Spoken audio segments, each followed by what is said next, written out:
एक बार नैमिषारण्य के निवासी ऋषियों ने संसार के कल्याणार्थ श्री सुत जी से पूछा कि हे सुत, कराल काली काल में लोगों के बालक किस तरह दीर्घायु होंगे, सो कहिए। सुत जी बोले, जब द्वापर का अंत और कलयुग का आरंभ था, उसी समय बहुत सी शोकाकुल स्त्रियों ने आपस में सलाह की कि क्या इस कली में माता के जीवित रहते पुत्र मर जाएंगे। जब वे आपस में कुछ निर्णय नहीं कर सकी, तब गौतम जी के पास पूछने के लिए गई। जब उनके पास पहुंची तो उस समय गौतम जी आनंद के साथ बैठे थे। उनके सामने जाकर उन्होंने मस्तक झुकाकर प्रणाम किया। तदंतर स्त्रियों ने पूछा कि हे प्रभु, इस कलयुग में लोगों के पुत्र किस तरह जीवित रहेंगे, इसके लिए कोई व्रत या तप हो तो कृपा करके बताइए। इस तरह की उनकी बात सुनकर गौतम जी बोले, आपसे मैं वही बात कहूंगा जो मैंने पहले से सुन रखा है।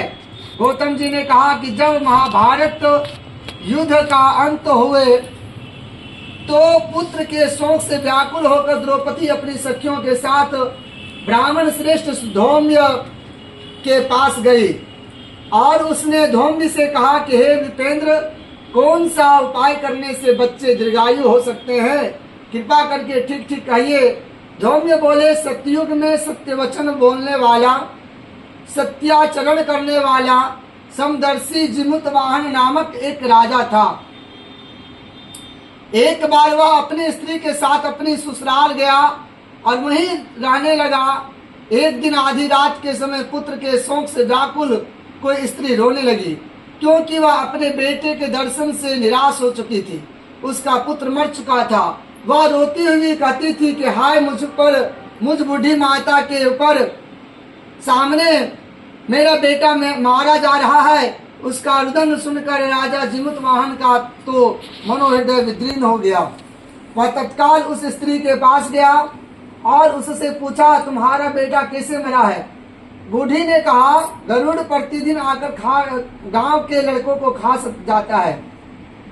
इस पर दयालु राजा ने कहा कि माता, अब तुम रोवो मत, आनंद से बैठो, मैं तुम्हारे बच्चे को बचाने का यत्न करता हूँ। ऐसा कहकर राजा उस स्थान पर गया जहाँ गरुड़ आकर प्रतिदिन मांस खाया करता था। उसी समय गरुड़ जी भी उस पर टूट पड़ा और मांस खाने लगा। जब आशित तेजस्वी गरुड़ ने राजा के बाएं अंग खा लिया और झटपट राजा ने अपना दाहिना अंग फेर कर गरुड़ के सामने कर दिया, तो यह देखकर गरुड़ जी ने कहा, तुम क्यों कोई देवता हो, कौन हो तुम मनुष्य तो नहीं जान पड़ते। अच्छा, अपना जन्म और कुल का नाम बताओ। पीड़ा से व्याकुल मन वाले राजा ने कहा कि हे पक्षीराज, इस तरह के प्रश्न करना व्यर्थ है, तुम अपनी इच्छा भर मेरा मांस खाओ। यह सुनकर गरुड़ रुक गए और बड़े आदर से राजा के जन्म और कुल की बात पूछने लगे। राजा ने कहा कि मेरी माता का नाम है सेव्या और मेरे पिता का नाम है शालिवाहन और सूर्य वंश में मेरा जन्म हुआ है और मैं जिमुतवाहन मेरा नाम है।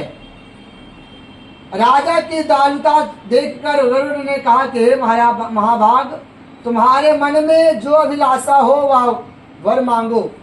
राजा ने कहा, हे पक्षीराज, यदि आप मुझ पर प्रसन्न हैं तो वर दीजिए कि आपने अब तक जिन प्राणियों को खाया है वे सब जीवित हो जाएं।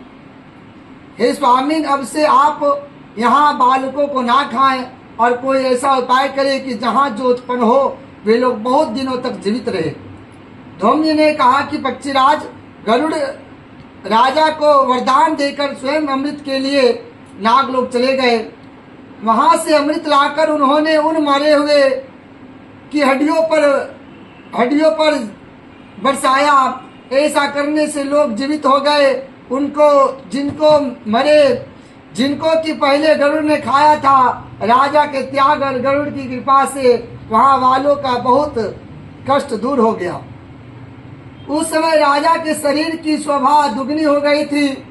राजा की दयालुता देखकर गरुड़ ने फिर कहा मैं संसार की कल्याणार्थ एक और वरदान दूंगा। आज आश्विन कृष्ण पक्ष सप्तमी से रहित शुभ अष्टमी तिथि है। आज ही तुमने यहाँ की प्रजा को जीवन दान दिया है। हे वत्स, अब से यह दिन पर ब्रह्म भाव हो गया है।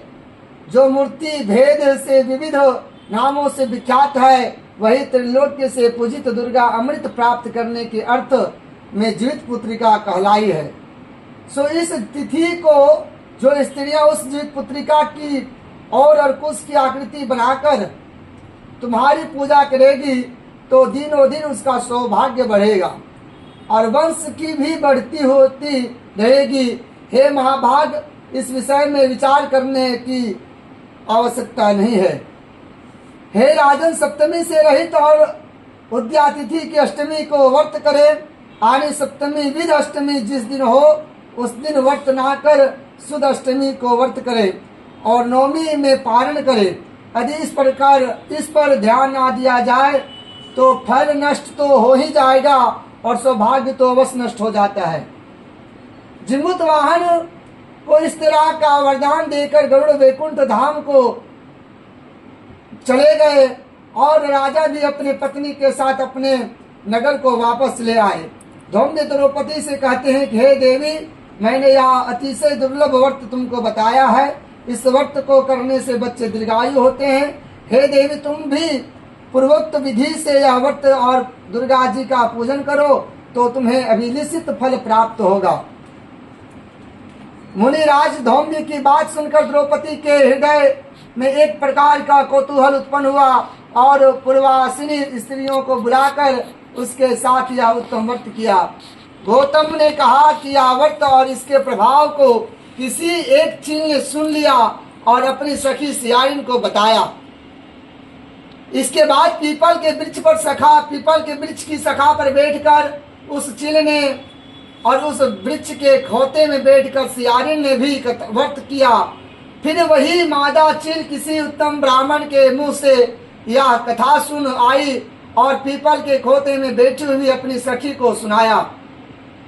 सियारिन ने आधी कथा सुनी थी कि उसे भूख लग गई और वह उसी समय सबसे भरे हुए स्मशान में जा पहुंची। वहां उसने इच्छा भर मांस को खाया, भोजन किया और चील बिना कुछ खाए पिए रह गई और सवेरा हो गया।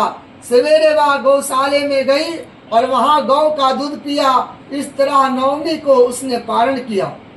कुछ दिनों बाद वे दोनों मर गई और अयोध्या में किसी धनिक व्यापारी के घर में जन्मी। संयोग से उन दोनों का जन्म एक ही घर में हुआ, जिसमें सियारिन ज्येष्ठ हुई और चील छोटी हुई।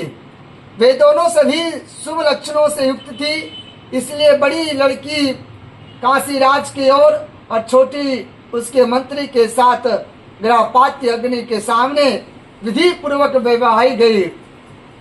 पूर्व जन्म के कर्म फल से वह मृगनयनी रानी हुई। जिस किसी भी संतान को उत्पन्न करती वह मर जाती थी और पूर्व जन्म की बातों को स्मरण करने वाले मंत्री की पत्नी ने अष्टवसुओं के सदृश तेजस्वी 8 बेटे उत्पन्न किए और सभी जीवित रह गए। अपनी बहन के पुत्रों को जीवित देखकर ईर्ष्यावश राजपत्नी ने अपने स्वामी से कहा कि यदि तुम मुझे जीवित रखना चाहते हो तो इस मंत्री के भी पुत्रों को उसी जगह भेज दो जहाँ मेरे बेटे गए हैं, अर्थात इन्हें मार डालो। यह सुनकर राजा ने उस मंत्री के पुत्रों को मारने के लिए कई प्रकार के उद्योग किए, पर मंत्री पत्नी ने जीवित पुत्रिका के पुण्य बल से बचा लिया। एक दिन राजा ने अपने आदमियों से उस पुत्रों का सिर कटवाकर पिटवारी में रखवाया और वह पिटारी उनकी माता मंत्री पत्नी के पास भेज दिया, किंतु वे 8 सिर देश की मती ज्वारात हो गए और भले चंगे वे 8 लड़के अपनी माता के पास वापस ले आए। उनको जीवित देखकर राजपत्नी को बड़ा विस्मय हुआ। अंत में वह मंत्री की पत्नी के पास आई और उसने पूछा, बहन तुमने कौन सा ऐसा पुण्य किया है जिससे बार बार मारे जाने पर भी तुम्हारे बेटे नहीं मरते। इस पर मंत्री की पत्नी ने कहा, पूर्व जन्म में मैं चील थी और तुम सियारिन थी। हमने और तुमने साथ साथ जीवित पुत्रिका का व्रत किया था। तुमने व्रत की नियमों का भली भांति पालन नहीं किया और मैंने किया था। इसी दोष से ही बहन तुम्हारे बेटे नहीं जीते हैं। और राजरानी अब भी तुम उस जीवित पुत्रिका का व्रत को करो तो तुम्हारे बेटे दीर्घायु होंगे। मैं तुमसे सच सच कह रही हूँ। उसके कथनानुसार रानी ने व्रत किया, तभी से उसके कई बेटे सुंदर और दीर्घायु होकर बड़े बड़े राजा हुए। सूत जी ने कहते हैं कि सब प्रकार के आनंद देने वाला मैंने यह दिव्य व्रत बतलाया। स्त्रियों चिरंजीवी संतान चाहती हो तो विधि पूर्वक यह व्रत करे।